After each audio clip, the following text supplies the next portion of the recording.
welcome back to the Arite Lange Show. I saw this woman I probably on CNN, and I thought she was really cool. And I was going through some relationship issues, and I called up Danny Falato and said, God, we got to try to get this woman on because she seems like she knows what she's talking about. And she seems very classy. And besides that, she came on the show. Very nice. Dr. Wendy Walsh. Doctor, how are you? I'm good. How are you doing? Good. Can I call you Wendy? You certainly can. Well, thank you for waiting 20 minutes. We were watching. Technically, we're a sports show, so we were watching the NBA Finals. I would think that'd be kind of important. Well, I noticed, though, I can relate this to our conversation because what I was doing there was putting a woman secondary behind a sporting event, and I think therein lies part of my issue. Now, I got to tell you, I've always taken breakups very badly. I take it badly because I'm not smooth with women. I never have been. Well, nobody is. And in fact, think of it. When you have a breakup, on some level, it's like your infantile emotions come to the surface and you feel like your mother has left you, like your lifeline has left you. It's true. It's true. It is. I'm usually sad when there's a breakup. That's the difference. Well, no, Mike comes from a different kind of family. So. But I went through one recently, but it's funny, and I was very sad because I get very attached to people. I do.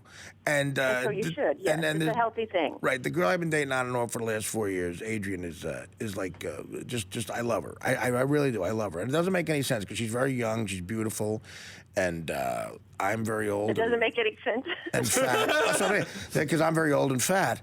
But no, something about it works, and it works very well. But we hadn't talked for a couple weeks, and it's because she wants me to be healthier. She really wants me to live healthy because she wants me to be around a long time, and she's trying to give me these tough. Is that a lot to ask? Well, no, it's not, and she's completely right. And but I don't know. I'm so set in my unhealthy ways. I'm afraid, I for a lot of reasons. My family's the same way. I gotta try to live healthier. It's so hard to do. So I know it's hard to do, and she's acting like she wants to be your supporter in this journey. Yes, 100%. You're telling her, "I can love you, but I can't love myself." Ah, there you go. Wow, you twisted around on me there. You are good. You are good. No, yeah, I guess so. I guess that's what I'm saying. But I'm trying. But put it this way: I'm 45 years old. There's never been a bigger incentive for me to try, though. Exactly. And here's this incentive that's right here, and instead you're causing fights and mini breakups over what? I don't know. Her just wanting to love you, and her just wanting to stay with you, and wanting you to be on the planet longer so she can continue to love you. You're right. Is this a bad thing? No, it's not a bad thing. And really, when you put it like this is why I can't stand arguing with women. Usually they're right.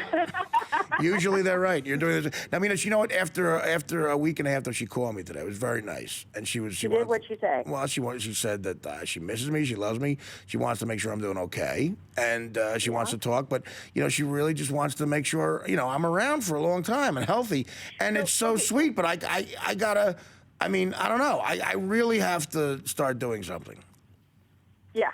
Because she's given you a wake-up call. She's actually done a really brave thing because it's easy to hang around somebody who hurts themselves and just sort of be an enabler. Right. But she actually took the big leap of saying, I'm sorry, I can't be with you, right? Until you get it together. So this is like an intervention. She just said, that's it. And she put the behavior behind it. So now it's up to you to sort of wallow in your feelings. Do not self-medicate with another girl. Do not do that. Mm-hmm.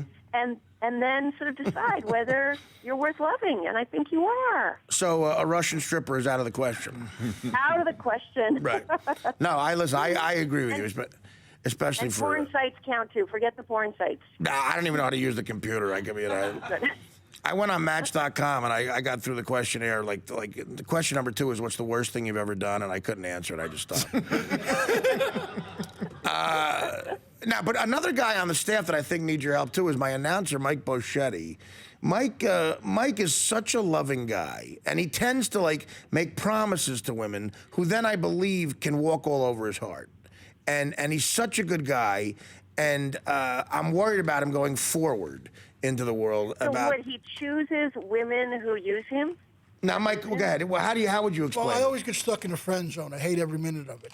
I mean, Oh, well, that's your fault. Why do you stay there as a hover man? Don't hover. Go in for the kill or leave. no, you're right. I know. I sometimes just to hang around and think, well, you know what? Maybe I'll just have her and that's it.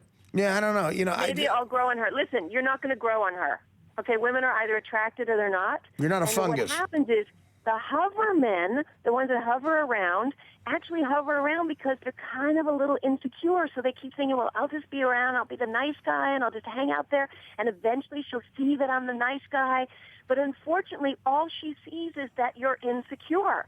And guess what? The asshole, the bad boy who comes in and just leaves, she's more interested in because he seems to love himself by at least leaving. No, well, you got to understand. I don't think, really, to make this work, I think Dr. Wendy has to realize what me and Mike look like. You know the character Newman on Seinfeld? Yes. If he had two uglier brothers, I think it'd be me and Mike. No, but you're right. You want a woman to notice that you're a nice guy, and after a while, all she notices is your third chin. Right? You're right, though. I think maybe sometimes I feel like I should be a jerk to a woman, and I'd probably do a lot better. But how would you put that? Yeah, explain it. That's not the route, right, Doctor? You guys are thinking that women are choosing their mates the same way men do. Men are really visually wired, okay? And men love to have a mate who's very sexually attractive.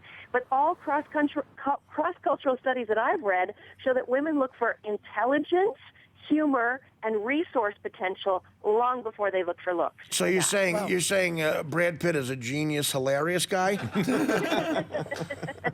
And also a resource potential there. Yeah, that's for sure.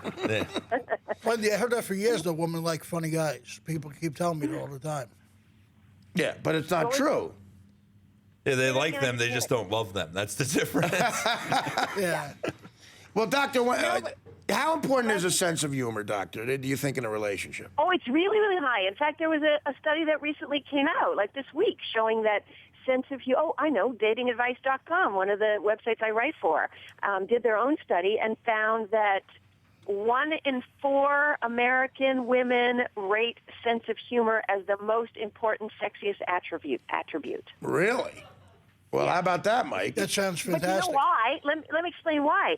What is it? Sense of humor? It's linked to high intelligence because you have to be pretty smart to do the double entendres, to be able to very quickly pull double meanings into words, which is the root of all humor. And the other thing that humor is, as you know, it's all tragedy viewed from across the street. And Freud said that having a sense of humor was one of the healthiest defenses against emotional pain. So if a chick falls in love with a funny guy, she's falling in love with a smart guy who hopefully is not going to wallow into depression too much. He can find funny ways to look at life. Well, that's the problem. You know, those funny ways don't always come around quick enough, and then before you know, you're just depressed. But Mike, well, it Mike, is kind of a little cycle, isn't it? How do you feel it goes at dinner, Mike? When you take a girl like to dinner and the conversation, do you feel it's witty most of the time, or do you feel you fumble over your words because you're nervous? No, I like to let her talk and find out about it. Really. You like to let her talk? Yeah, let her spill her guts a little bit. You know what he does though, Doctor? Like he'll invite a girl to the studio here, and then maybe they're being kind of phony. A lot of them I feel use him, and it really makes me mad. Yeah, but that's him picking that. Unconsciously, we choose our mates and choose our conflicts that we need to work out. And let's go back to you, actually. So there's some reason why this hot babe is loving you so much and wants to keep loving you forever, and that's because you picked that conflict. This is your chance. This is your big moment. No, I mean, I think it's also the fact that I have the balls to wear corduroy in June, and I think a lot of women like a fashion statement. But how you talk about sense of humor, bad boy thing. I think it really is. You have to explore the world. You have to travel. You have to. The chances that your mate, happens to go to the same Starbucks as you. I mean, what are the chances of that? Don't you think? Actually, they're pretty high because, you know what, we have this myth in our culture right now that the key to a successful relationship is to choose the perfect partner. But nothing could be further from the truth.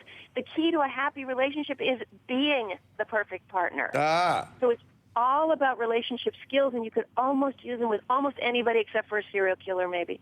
Well, Mike, what do you think the perfect partner entails? Like if you're going to be the perfect man, what do you do? I would Okay, so you want to be able to choose a partner where the two of you have a similar attachment style. And what that means is you both can give and receive care comfortably so that it feels good. Because otherwise you're going to have one person chasing the other because they're anxious and they want love all the time and they're chasing, and the other one who feels totally smothered and they're running away all the time. Plenty of couples are like that. So you want people who can be securely attached and sort of exchange care comfortably. You want people who have sort of a similar lifestyle and social class. You know, I believe, by the way, that instead of what are some of the things that break people up a lot? Money and arguments over sex. I think the biggest problems that happen is over social class, because it's like this elephant in the living room that nobody talks about in America because we all like to pretend that we're one nice giant middle class. But, it can cause big problems when you get to family making. But what if you actually look like an elephant in a living room? Well, then you want to marry another elephant. But social class, that's not I don't even know what social class I'm in. Like, I assume I'm in the social class most people are in. I mean, Well, I know that's what everyone does, but I mean, what kind of mustard do you use, and what kind of lettuce do you eat? Is it arugula or is it iceberg? So you're saying if I dated a girl from Manila in the Philippines, it wouldn't work out? Well, it depends. Is English her first language? I doubt it. Are you offering citizenship? But she's a big Journey fan, like that guy who got the job singing for Journey. So that might work. I don't know. At the end of the day, you want to be able to be vulnerable and talk about your problems and be heard. And if she doesn't speak English, she probably can't hear your problems. But I want Mike to tell me what you think being the perfect boyfriend entails. Okay, to me, just being a great listener, being there for all the time, treating her like she's the best thing that happened to you, pretty much. And well, how do you do that? Do you see? But you might spoil her. Mike, you want to be her girlfriend, not her guy friend. Ah, see, she's calling you out. That's what I'm hearing. She's calling you out. They say they want a guy who's going to be like their girlfriend, best friend, but they don't. They want a man with a little bit of a backbone. That doesn't mean somebody who's abusive, who says, terrible things to them. They don't want a guy who cheats on them, but they want a guy who's strong. They want a benevolent king. They want a guy with a bit of a backbone. Benevolent king. Hovering around trying to be a sweet girlfriend, there's no backbone there. Yeah, Mike, you understand? You gotta without like the Staten Island version of it, like giving her the backhand, like you like to do. No, well, I never would give the backhand. I hate it. You should give the backhand, but I mean, it's not me. But how would you be It's like having boundaries. Okay, let me give you a great example. You call a girl up. You say, Friday night I got tickets to XYZ. Do you want to come with me? She says no. You say, oh, okay, I'll catch you another time. A wimpy guy goes, well, how about Sunday? What about Tuesday? How about then? What'll work for you? No, you act like you can just hang up the phone and call another girl, and that you're busy, you've got plans. If she's lucky, she can join you along with your plans. I'll tell you how. That shows you've got a life. But here's how that scenario would go. I'd see her at the XYZ concert with George Clooney. I don't know. Well, the thing is, it doesn't always work out for like these best-looking guys too. These model guys. Like I think a lot of these guys. My theory is George Clooney is very lonely and unhappy. What do you think, Doctor? I don't think he's lonely. He's gay. I don't think he's unhappy. Or he's gay. Yeah, he I don't totally know. is. Yeah, he totally is. I mean, this is Mike. Mike, what do you have to I say to just the know doctor? he has company. I think he's cute. I'm sure he has lots of company. I don't know what gender. Doctor, let me introduce you to comedian Mike Lawrence, whose album is currently out right now called Sadomanium. And is that close enough? Yeah. Now, what do you have to say to the doctor about relationships, Mike? I mean, no, I think that she's right, but I also think that, when you're not attractive, when you, let's say, look like one of the Penguin's henchmen from the 1966 Batman. And you're not even a good fighter. Because, I mean, I know women often give the advice of, yeah, you got to stick up for yourself and all that, but being rejected and feeling that's what we're so afraid of, that it's like we just think that it's going to happen again. And I would wonder, what you would say in terms of how to get that confidence, because there's some people in there who never have it. The first thing you got to do is you got to remember to date within your league, dudes. Like, you got to really think. And what is a league for a man compared to a woman? Okay, women, their most prized asset when they're young is their looks. For men, it's often their resource potential. So within that certain league and understanding where you fall, if you add other assets to it, like intelligence, like a sense of humor, then you can put your looks way on the back burner. So you're telling us to date the mother from Honey Boo Boo? No, she's saying the Elephant Man was really funny.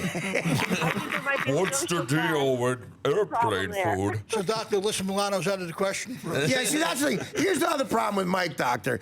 He wants a combination of, here's his dream girl, and he said this out loud. Yep. She's a combination of Alyssa Milano, Christina Ricci, and she can cook banana bread.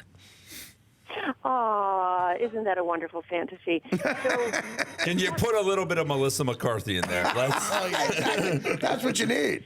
But the point is, if you're only attracted to a woman for her looks and her banana bread, that's not really looking at a whole person who can be a life partner, no, right? It's not only that. I want someone that's, that's compatible with me. I mean, it's just not the looks. It's, it's not always that. I understand. Mike is a very sweet guy. He is very sensitive. I can sense that. He is. He is. Now, John Ritchie's my other host. He's figured out life, so he's sitting there on his high horse. I have not. What do you think about this whole thing? I have something that I think needs brought up about Artie with Adrian. Yeah, what is Artie, I guess we're going to get to it after the break, though. Can you stay for another segment, Dr. Wendy? Who made you host? Sure. My God, is he on his high horse? It's unbelievable. He hit one three-pointer, and he's inviting guests to stay my over. life. Yeah. Hey, Doctor, can you? Because now that, I can. Now All I right. need to know. I need to know the secret about you. And I'll just forget what I was going to do the next two segments. And we'll do All right. No, I'm kidding.